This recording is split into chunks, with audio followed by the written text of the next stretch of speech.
Welcome back to the Ultra Reviewer, where we discuss all things Ultraman. If you haven't already, do watch the first and second part of this review. I'll put the links under the description.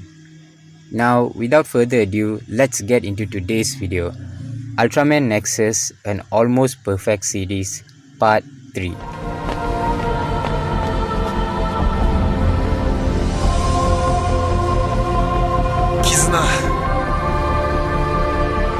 Nexus.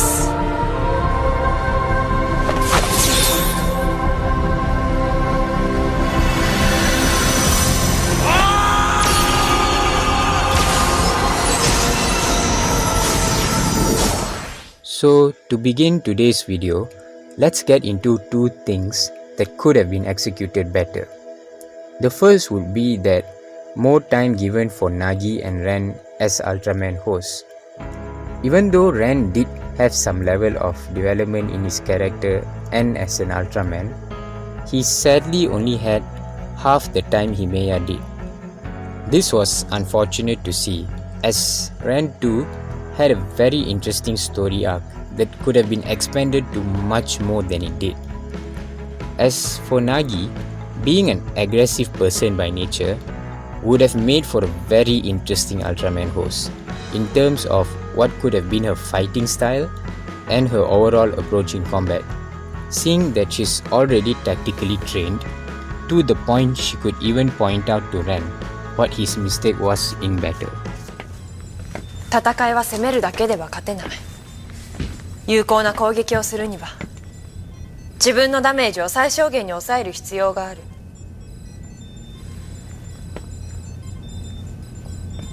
なのにあの青いウルトラマンは自分の身を守ることをほとんど考えていない。 Next, the main antagonist only had one whole episode to reveal himself and show how dangerous he is, only to be promptly defeated in the same episode.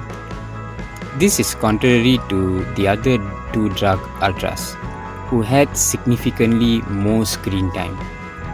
This too is extremely unfortunate, seeing that Dark Zagi is both powerful and intelligent. So even giving him one extra episode, like most other Ultra series normally do, would have made a huge difference. ザギの脅威。わかりました。もう一度言ってください。世界各地で影響。シベリア全域で大規模な火災発生。緊急開催。恐ろしい。ベルリンに救援用グレ本部よりコードレッド。ニューヨーク、ワシントン、サンフランシスコで海ニュートリノの活性化を確認。ロサンゼルス、ラスベガスが昆虫型ビースト数万匹に襲われています。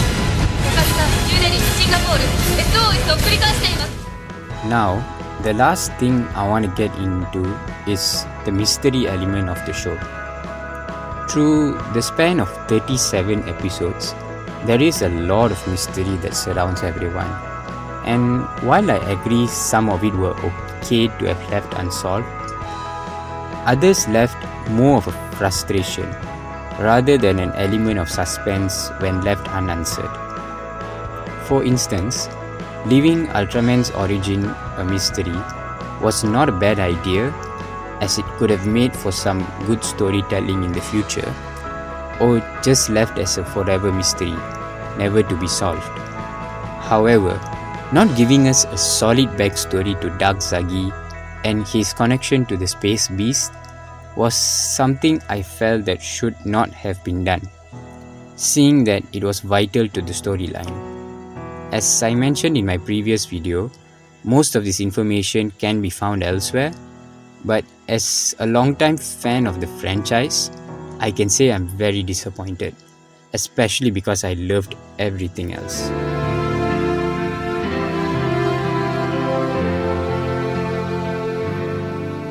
過去を変えることはできないけど、未来は変えることができるかもしれないから。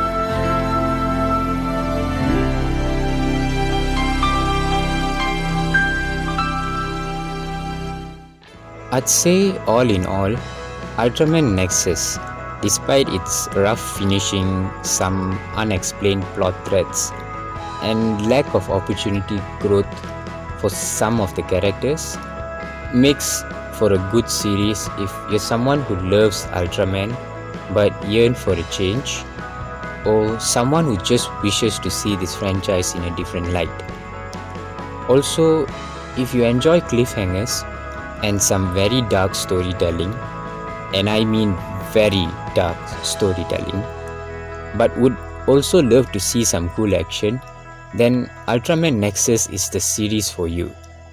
I'd also highly recommend it to people who have gotten somewhat bored of the old school storytelling of Ultraman and wouldn't be too critical with the little plot holes here and there. 私信じてる。カモン君ならきっと守ってくれるって。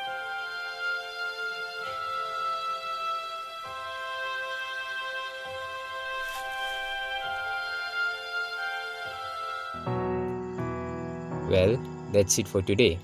Thank you for tuning in to today's video, and if you have any requests for future videos, do place them down at the comments. And I appreciate feedback to bring better quality videos to you guys in the future.